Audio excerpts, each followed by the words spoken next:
Parshiyos Bahar B'chukosai. The Parsha B'chukosai begins with Im B'chukosai telechu ve'es mitzvosai tishmu v'asisemosam. If you walk in the path of my laws and you observe my commandments and you do them, v'nasati gishmechem b'itam, then I will give you your rains in the proper time, v'nosna ha'aretz yivula, and the land will give forth its produce or its bounty, ve'etz hasadeh yitain piryo, and the tree of the field will give forth its fruit. So we see that there is a connection, at least in Eretz Yisrael, between observing the commandments and the economic produce, and specifically the agricultural success of the land. And this is further reinforced with the flip side of the coin, which is in Perek Chavav, Pasuk Tesvav, that's 26:15. It says, and what happens if you reject the law? V'im b'chokosai tim asu, and if you reject my statutes. V'im mishpotai tig'al nafshechem, and if your soul is disgusted by or abhors my ordinances, livilti asos es kol mitzvosai lahafrechem es brisi, so that you do not do all my commandments, but instead you break the covenant, then afaniya says oslachem. So this is the principle of midah keneged midah. This is measure for measure. So I will also do this to you. God will, Rahman al-Litzan, will reject us. V'ifkadti alechem behala, and I will appoint terror over you. Es hashachefes, v'sachadachas, mechalos einayim, medivos nefesh, v'zatem larik, zarachem v'acholu ha'oivechem. And even consumption and fever that will consume the eyes and make the soul to pine away, and you will sow your seed in vain, for your enemies will eat it. So we see that the flip side of following the law is that if you don't follow the law, so then your produce isn't going to be successful. And in fact, a few psukim further, it says, I will make your sky like iron and your soil like brass. It will be totally unresponsive to anything you do. And then, unfortunately, not the final bad consequence, but the next consequence is v'tam lo rik kochachem, and your strength will be spent in vain. V'lo sitein artzachem esivula, and your land won't yield its increase, its produce. Ve'etz haaretz lo yitain piryon, and neither will the trees of the land yield their fruit. So we see that there is a connection between observing the mitzvos and the success of the land. Now, we have other verses in Tanakh, specifically from Yechezkel, which talk about what's going to happen with Eretz Yisrael during the time of Golus. In other words, that not only does B'chukosai say that the land won't give forth its produce, but we will, the Bnei Yisrael, the Jews, will be exiled from the land. And then, instead of our not observing the laws of Shemitah, of allowing the land to lay fallow, then the land will finally get its rest. And what will happen at some other time? So the Navi Yechezkel, the prophet Yechezkel says, and this is in Lamed Vav Ches 36:8, that this is in the prophecy of Yechezkel when it comes to the return of the land to its bounty. And actually starting in verse 6, it says, therefore, prophesy concerning the land of Israel, and say to the mountains and to the hills, to the streams and the valleys, thus says the Lord God, behold, I have spoken in my jealousy, I have spoken in my jealousy and in my fury, my anger, because you have borne the shame of nations by being thrown into exile as a result of our malfeasance. And therefore, HaKadosh Baruch Hu says that the nations of the land shall bear their shame, in other words, those who have punished us when we were in Golus. And then it says the following verse, this is the verse 8. Vatem Horei Israel, but you, mountains of Israel, an pechem titenu, you will shoot forth your branches, upiryechem tis'u, and you will yield your fruit, la'ami Yisrael, to my people Israel, kirkervu lavo, because they are soon to come. So this is the prophecy of the return to the land. Now, the Gemara in Sanhedrin says as follows. This is on Daf Tzariches Amud Aleph.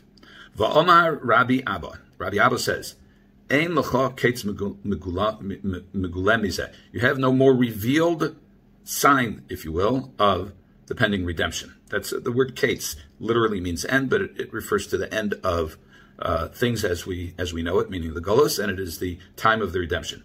Shenemar, as it says, and now the proof text is quoting our verse. So the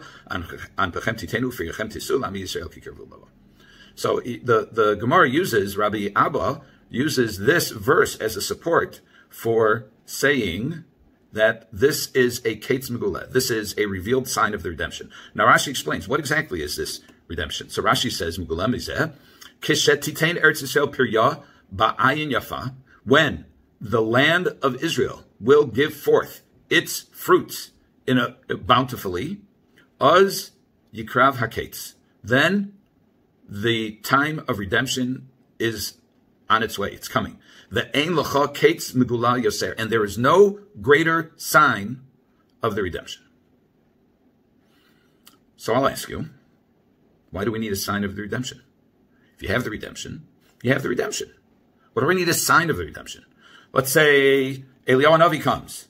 Ani rochiv al chamor. He's like a poor person, or is a poor person riding on a donkey. So if we see him, he blows the shofar, and maybe something different happens, then we know that it's the redemption. Or you destroyed the Beis Hamikdash with fire, and with fire you are destined to rebuild it. Talking to HaKadosh Baruch Hu. So okay, if the Beis Hamikdash is rebuilt, it's the redemption. So what do we need a sign of the redemption? Okay, that's one question. Now, talking about signs, we have another question, and this is from Tachanun. The long Tachanun that is said in Shachris, the morning prayer on Mondays and Thursdays. We say, this is about, I'd say, 2 or 3 paragraphs into the Tefillah. Avinu ha'av rachaman, our Father, the merciful Father.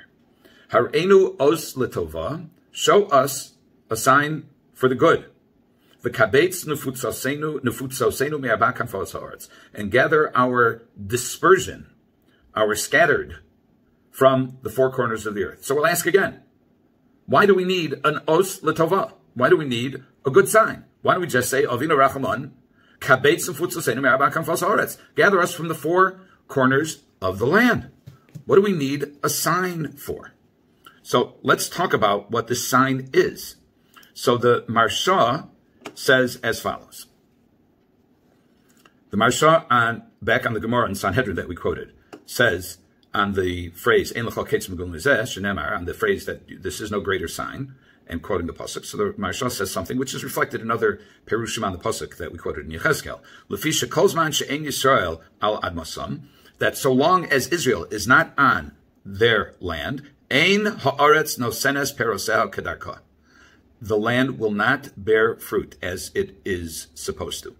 Aval, but when? But kishetachzor litain peroseh, when it comes back to giving its fruits, zehu ketz megula, this is a revealed redemption, sign of the redemption. Shekarov lavo, zman geula, that the time of redemption is coming close. Sheyachzor Yisrael al admasan, that the Jews will come back to their land. Okay, so the sign it's a little bit more complicated. It's not just that the land is not bearing fruit, but there is no people to support. And as the Parsha says, that the land will turn into, the heaven and the earth will be completely unresponsive. And those who attempt to capture the land will not be able to do anything with it.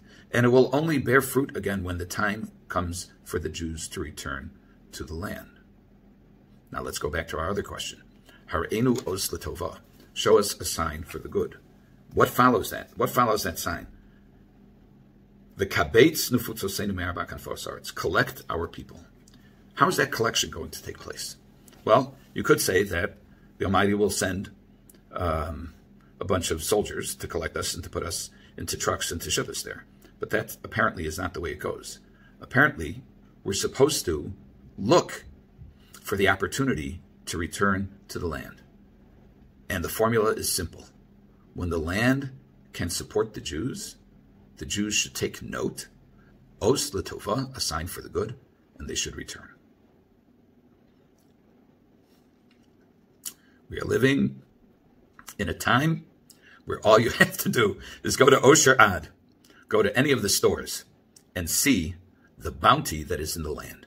And not only that, but there was a time, this goes back a couple of decades, when the rabbi in the shul that I was davening at the time gave a clap on the bima, and he said, anybody who bought bell peppers at Dominic's, which was a store that used to, grocery store in Chicago, and put them in their salad, we're not certain whether they've been taken, whether trumos and maishros have been taken, whether the appropriate tithes have been taken, because apparently even those who were confident that fruits and vegetables were appropriately tithed in Israel, but there was an understanding that the Rabbanut said, I'm not sure this is correct, but there was an understanding that the Rabbanut said that for products from Israel that are sent for export, since most of the people consuming them are not bound, they're not Jewish, and they're not bound by the laws of Trumas and Maishros, they don't have to worry about it. In addition, my wife was teaching at Ari Crown Hebrew Day School in Chicago, and they got a shipment of fruit from the local fruit store. They had ordered various fruits, and one of them was not by design, it happened to be clementines from the land of Israel. And she turned around, it had a big OU, everything is good, Trumas and Maishros were taken, etc. Not only does the land support its inhabitants, the fruit is so bountiful that it finds its way to markets all over the world. Ein l'cho ketz muguleh mizeh. There is no greater revealed sign. That's what the Gemara says. So we have to self-select. We have to see the sign. The kabetz l'futzasenu. And we must allow HaKadosh Baruch Hu to collect us to go to the land of Israel. Have a good Shabbos.